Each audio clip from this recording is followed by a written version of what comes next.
Okay, today we're going to go ahead and demonstrate to you one of our brand new items. To my left here, you're looking at one of our new items. This is going to be a floor mop sink. Okay, size is 29 inches. Floor mop sink, all stainless steel. As you can see, it does have that white all around it. This is just a sticker that you can go ahead and peel off once you receive the unit, just to make sure it doesn't get scratched up during shipment.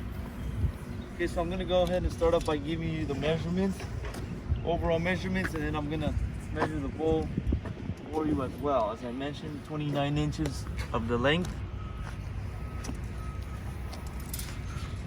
by 29 of depth, and the overall height, you're looking at 16 inches. Now the inside bowl, you're looking at 24 by 24 by 12 inches from the bottom to the top.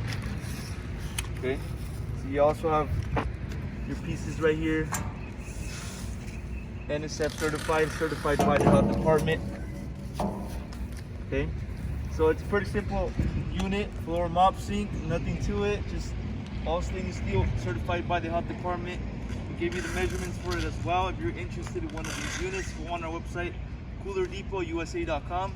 We'll update more information regarding the sink, including the price. Okay, so if you have any other questions, you can also give us a call and we'll help you guys out. Thank you for watching.